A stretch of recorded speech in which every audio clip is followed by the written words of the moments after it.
Universalist church, building community, inspiring growth, creating change. Here in the heart of Kansas City, we come together to create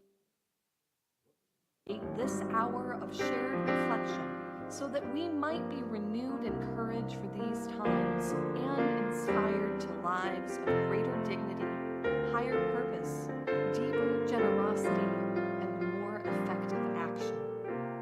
May the words and music and images that we offer today nourish our best selves, calling forth abundant wisdom and love, a love that has the power to overcome both loneliness in the heart and oppression in the world. Welcome to our service.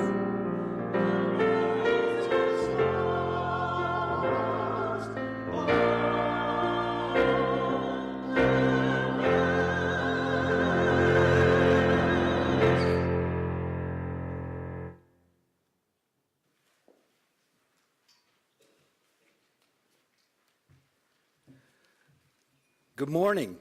What a beautiful full house. I'm Scott Hensey. I'm a member of All Souls. Whether you're here in the room or watching us online, we are glad you are here. Your presence enriches all of us in our time together. We are a Unitarian Universalist congregation. Our tradition is a large tent with room for many beliefs and approaches to the questions that matter. It is our values of inclusion, compassion, and justice that hold us together. We seek to build the beloved community, making room for everyone and creating a world where everyone's needs are met. You may be new here this morning. Welcome. We know that your first time attending a church, you may want to keep a low profile and just check things out. That's great. We are glad you're here, and if you're a visitor and excited to be here, let us know by raising your hand at this time.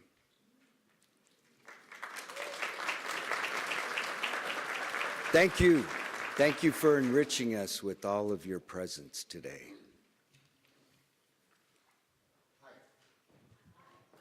I'm Anthony Edwards, and I'm the music director here at All Souls. And I'm thrilled that you're here today. But more to the point, I am thrilled with this massive, beautiful choir we have today. And I want to take this opportunity, thank you, to welcome our Shawnee Mission friends. We were planning to do this last week at Shawnee Mission Unitarian Church, and the Snowmageddon happened, so we didn't get to do it. So we're happy to be here this week. We'll be at Shawnee Mission on February 15th, and I'm so happy that we have these fine folks here today under the beautiful direction of my great friend Daniel Dawes.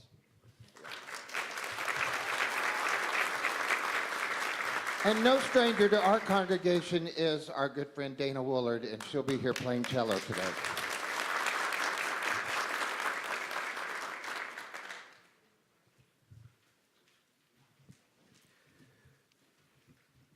Whoever you are, whomever you love, wherever you are on your spiritual journey, you are welcome here. Whether you come with laughter in your heart or tears, you are welcome here.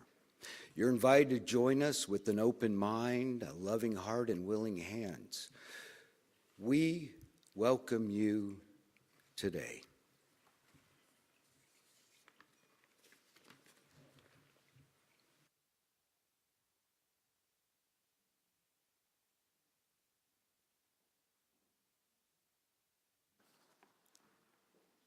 I'm going to stand here because I've been traveling for the better part of 2 weeks, and of course I brought something back with me. How good it is to be together again. How good it is to feel one another's presence and know in our bodies, not just our minds, that we are not alone. Our togetherness is our salvation. It is our power. It is how we keep going through everything that is happening in our own community and in communities across the nation, as exemplified by what is happening now for a couple of months in Minnesota. I cannot, in opening words, tell you of what I experienced and learned while I was in Minneapolis and St. Paul just over a week ago. And of course, that learning continued this past week when I traveled to Albuquerque with my Unitarian Universalist colleagues for dedicated time in classes with one another. The class track I attended was on Meet the Moment from the Unitarian Universalist Association, an effort to equip all of our congregations with the tools we need to truly show up for and with our neighbors, to counter the brutality from our national government that is growing and designed to spread.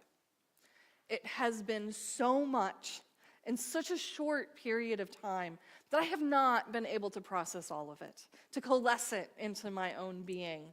But know that I will share it with you, and we will move boldly out of our deep, deep love for all of our neighbors.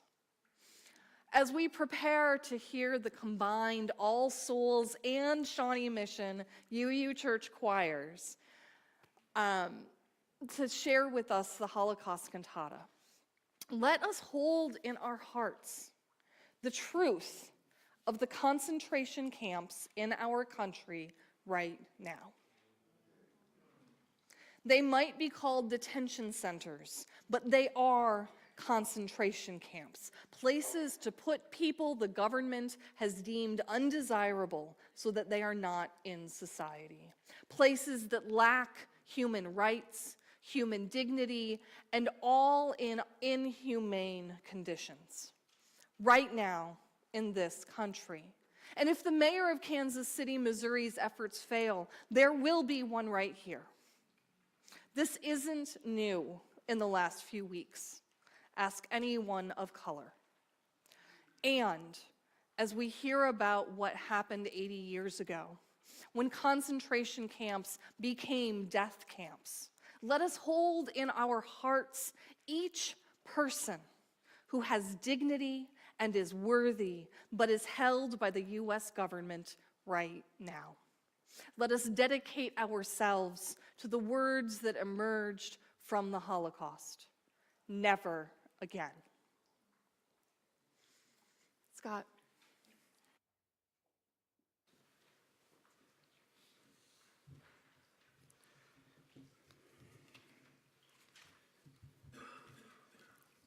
Our chalice lighting words are by the Reverend Michelle Collins. This flame burns for the courage we find when fear makes sense. Not the absence of doubt, but the choice to act anyway. We light it for those who speak when silence feels safer and those who act when invisibility beckons.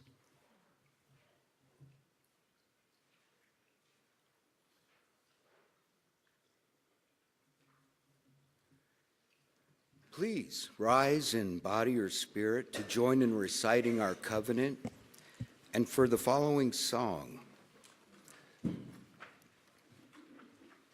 Together we affirm, well is the spirit of this church and service is its law. This is our great covenant, to dwell together in peace, to seek the truth and love, and to help one another.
flexible people. Because of the content of the cantata we're about to perform, we're breaking with tradition and moving the offering to the beginning of our service. We are a privileged people with a stage full of professional and amateur musicians. I would like to introduce you to the section leaders from both of these church choirs, and I'll ask them to stand as I say their names. From Shawnee Mission Unitarian Universalist Church, we have McKenna Sanford, soprano.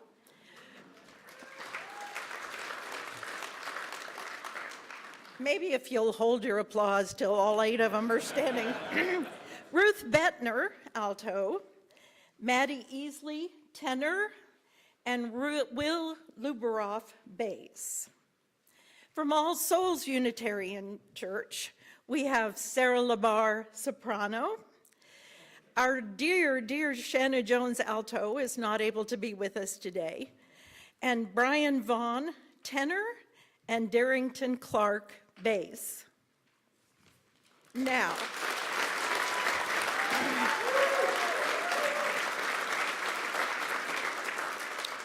we all are dedicated to the power and necessity of music, to move us, to remind us of what we value, and even, as the cantata will show, to keep us alive.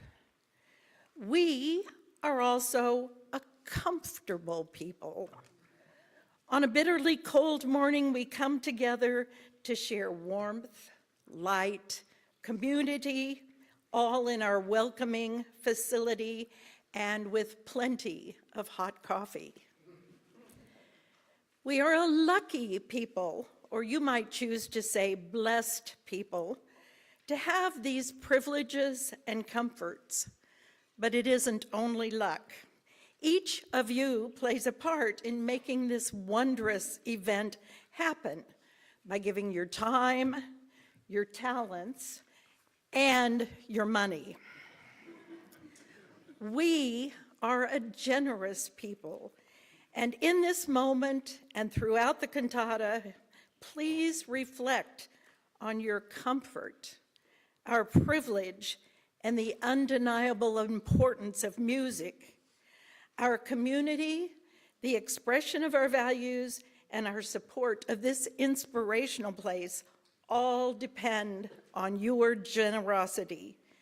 Please show your generosity and your gratitude, not just for this morning's service, but for all the gifts we enjoy that are not available to so many at this time. The offering will now be gratefully received.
Please join me in the dedication of our offering.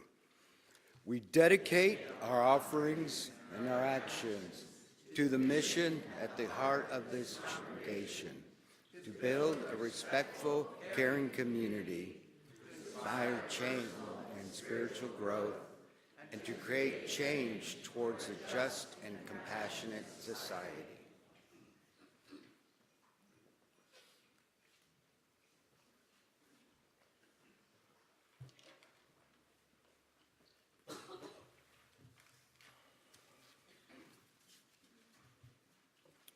We gather here this morning in this space to remember, to listen, and to bear witness to history's darkness. We do so commemorating Holocaust Remembrance Day this past Tuesday, the day set aside each year to honor the 6 million Jewish victims of the Holocaust and the millions of others whose lives were taken by Nazi persecution. This day calls us not only to remember what happened, but to consider how memory shapes responsibility.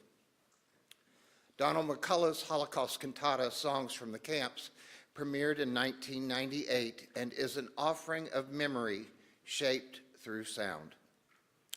It draws upon songs created by prisoners in the concentration camps during World War II, songs preserved in the Alexander Kuleshevich collection in the United States Holocaust Memorial Museum. These are voices that rose not after liberation, but from within the suffering itself. At its heart, this cantata testifies to the power of music as spiritual resistance in places designed to erase identity and extinguish hope. Song became a way to affirm the soul. These melodies carry grief and fear, but also dignity, defiance, and the stubborn insistence on being human. In singing, the prisoners asserted that even in the face of radical evil, the human spirit could not be silenced. The music itself is spare and deeply expressive.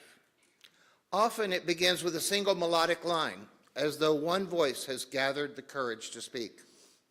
The cello functions as a living presence, lamenting, weeping, and remembering alongside the choir. Spoken texts are woven throughout, grounding us in the reality that these songs belong to real people, each one a life of immeasurable worth.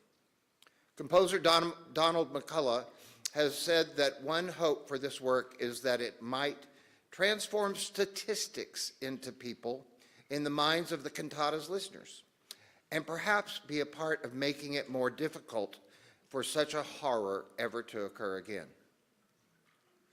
Today, when hope becomes a calling, we are invited not only to hear these voices, but to hold them, to allow them to trouble us, to soften us, to shape us and our moral memory. I want to thank both choirs, our soloists, Daniel and Dana, and our readers, Kay, Scott, Greg, and David, for rehearsing, studying, learning this work, and for treating this piece you're about to hear with reverence and care. As you listen today, it may be helpful to know the cantata does not unfold in a single narrative. Each song and reading comes from a different person, a different place, a different moment in the Holocaust experience. Rather than telling one linear story, the work forms a gathering of testimonies. Across them emerge shared truths, a raw honesty of lament, moments of dark and painful humor, and the refusal to surrender one's inner life. For those who sang these songs, music was not simply consolation. It was an act of spiritual survival in a world where such acts could cost one's life. In this space, as we commemorate today, a day of remembrance, may we receive these voices with reverence. May our listening itself become an act of remembrance. And now, more than ever, may the cry of humanity we hear this morning deepen our commitment to dignity, compassion, and the sacredness of every human life.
As early as the fall of 1940, we established a quartet that sang well-known and popular songs. Our repertoire was not sophisticated, but in spite of that, as the days went by, the group of listeners became larger. Slowly but surely, it became a custom to invite us to other barracks for secretly organized evening events. Our performances were often rewarded with treats, which was not a negligible form of compensation, since the treats came from other inmates' rations. Among the thousands of men who lived in our camp, there were all sorts of talents to be found. It wasn't long before other performers joined us in our evening events to gain a few moments of escape for themselves, while providing a means for their comrades in misery to also escape. These performance events were unforgettable experiences, Favorite literary passages were often recited from memory. And of course, there was much singing. Needless to say, these events had an extraordinary psychological effect on all of us because they helped us overcome depression. And we were all well aware that depression, unattended to, brought inevitable death. Personally, I do not hesitate to say that I owe my life to those moments. I can honestly say that singing saved my life.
On July 19, 1943, 12 prisoners were hanged at the roll call square of our concentration camp.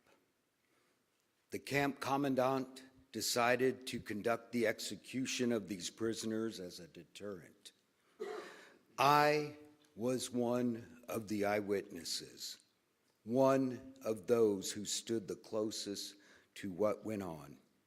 They built the gallows in front of the camp kitchen where I worked at the time. It was constructed of wood and an iron crossbeam from which 12 halters were hung. It was a terrifying sight. The news of the imminent death spread throughout the camp. A detachment of SS officers gathered behind the kitchen and up in the watchtowers.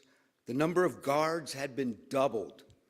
Before the orchestra played its first march, the SS men surrounded the gallows. As the 30,000 prisoners stood at Roll Call Square in total silence, the procession of the 12 began. Surrounded by block leaders, they ascended the gallows barefoot, clothed only in denim. Their hands were tied with wire as they stepped up on their stools and one by one faced the motionless columns of prisoners whom they could now see through the ovals of their halters. Then they put the nooses on their necks. As the commandant began reading the sentencing decree aloud, a startling thing occurred. Without waiting for the reading to end, a youngster known throughout the camp as Kaminsky's brother kicked the stool on which he was standing with as much strength as he could gather and hanged himself. The commandant became silent for a moment, and then the SS soldiers, even though no command had been issued, ran up to the remaining 11 and pulled the stools from under them before they too could express one final act of resistance.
On September 1st, 1939, German forces invaded Poland. The Nazi regime had classified Poles as subhumans and had adopted a policy committed to the destruction and deportation of all Polish citizens.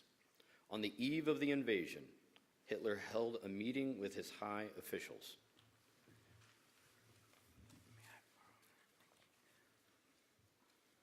I have placed my death head formations in readiness with orders to send to death mercilessly and without compassion men, women, and children of Polish derivation and language. Only thus shall we be given living space that we need. During the invasion, Hitler deployed special action squads that concentrated on eliminating any form of Polish resistance. In addition to his genocidal policy, which had targeted all of Poland's 3.3 million Jews, he required that any Polish citizen considered capable of emerging as a leader in resisting the German occupation of Poland also be eliminated. This group of condemned Poles became known as the Polish intelligentsia and was comprised largely of wealthy landowners, government officials, university professors, doctors, teachers, priests, and journalists. Poles may only have one master. Two masters cannot exist side by side. And this is why all members of the Polish intelligentsia must be killed. Tens of thousands of intelligentsia were murdered in mass executions or sent to prisons or concentration camps.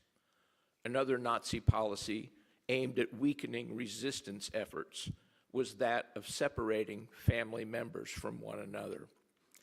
Separation instilled fear and effectively demoralized Poles, weakening their resolve to resist. Between 1939 and 1945, at least 1.5 million Polish citizens were separated from their families and transported to the Reich to perform forced labor. Many were teenage boys and girls.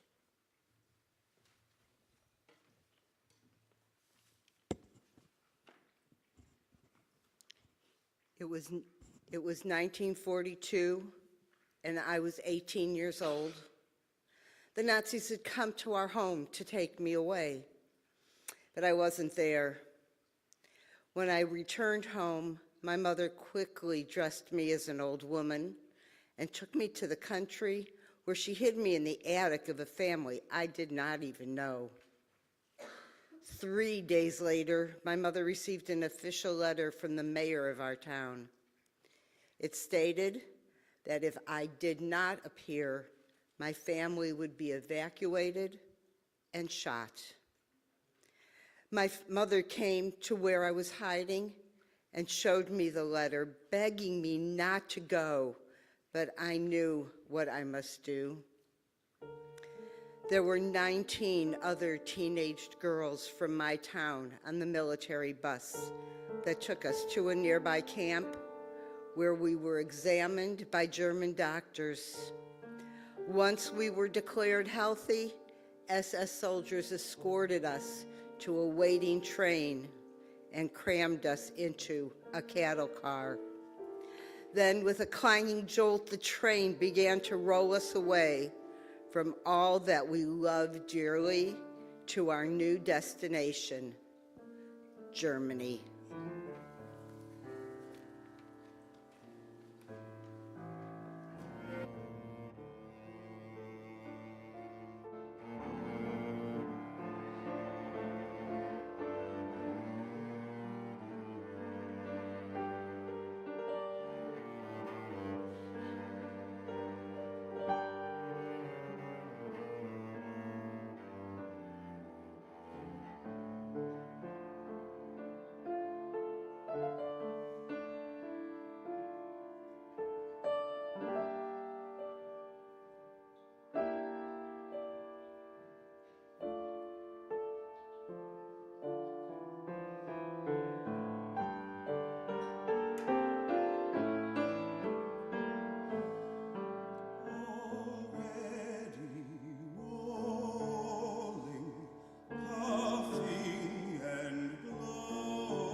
water taking her away.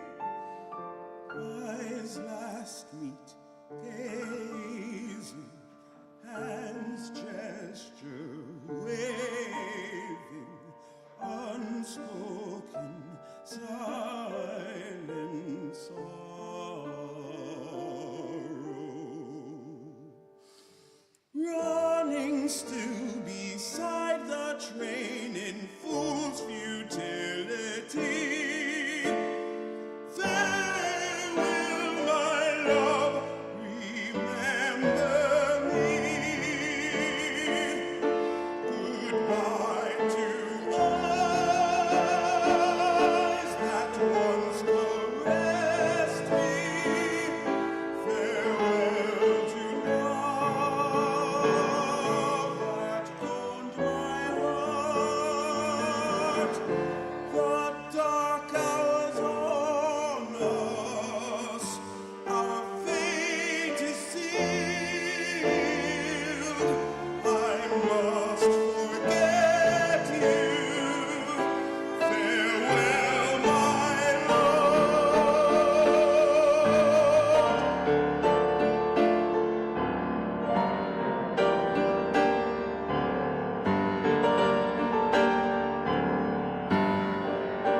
In the camp, songs accompanied a person from birth until death. It was 1942, and I had just been delegated to work at the Women's Hospital in Brzezinka. I remember it well because 6 children were born in the camp hospital that day. Their story still burns in my memory. 6 women had come in on the transport from Lublin, and all 6 were in late stages of their pregnancies. After their births of their newborns, each mother tried to have her child with her for at least a moment, to feel how it was to be a mother and to bond with her child at such a time of misery. Each woman believed that since she had been been allowed to give birth to her child would be allowed to live. Because there were women of various nationalities on that block, each mother sang songs for her own child in her native tongue. Many times they sang sentimental lullabies, which perhaps they had sung to other children before. They sang their songs next to the cradles, just like all the other women in the world. That was during the day, and at night I would return to the men's camp. One morning, upon arriving at the hospital, I learned that the 6 babies had been needled. Needled was a slang term that we used to describe the fatal poisonous shots administered by long needles into the heart. The mothers had also received the deadly shots.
The pump station served as a place of meetings for us. During these meetings, we could live it up. culturally and intellectually, in isolation from everyday life. It was a hiding place. On several occasions, we managed to arrange to have some alcohol there. Transports of prisoners from Hungary began to arrive, and barrels of Tokai were transported on the same trains. My fellow inmates and I stored these barrels aside, officially stating that the barrels contained vinegar. One heroic colleague managed to smuggle himself into the storage house where the alleged vinegar was held. He and a small group of comrades, using a system of irrigation pipes linked by pieces of rubber and tape, managed to siphon the wine into vessels more than 10 meters away in the pump station. One day when we were all excited and under the influence of alcohol, which, by the way, did not take long to influence us, we gathered at the pump station, and the following lyrics were born. Something inside is happening again. We're beginning to feel like we're someone again. With a glass in one hand and a bottle in the other, our spirits rise up to the music of brothers. Let the flavor of wine spread around. Hey, there's no life like life at Auschwitz. War doesn't bother us, no, not in our cellar, where Tokai abounds, as does trust for each other. Let the flavor of wine spread around. Hey, there's no life like life at Auschwitz.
I miss you, and I worry about you as I wait for your letters.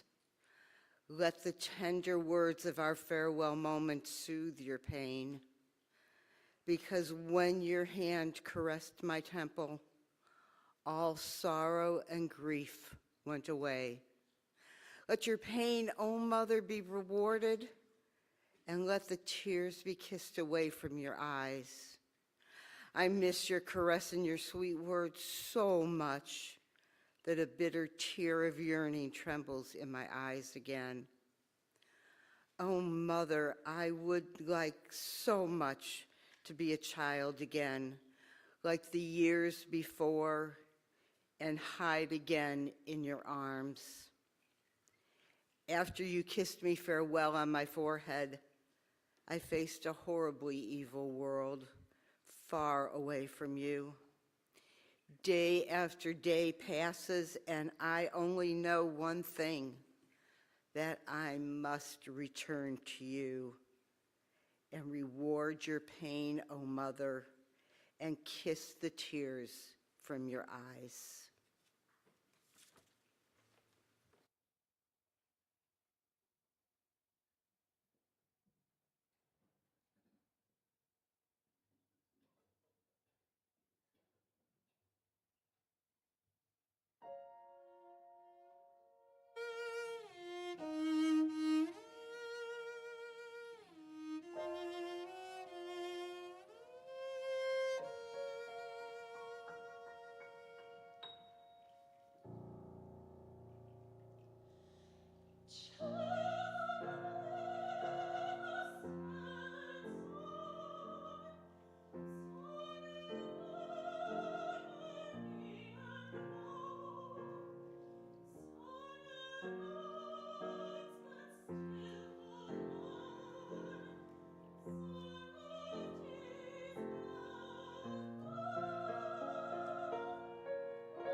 This time is the time when the day lives in night, when fate's hand knows no tender plight. Let nothing divide us. Let all here unite. Let nothing divide us. Let all here unite. Go in strength, in courage, never again.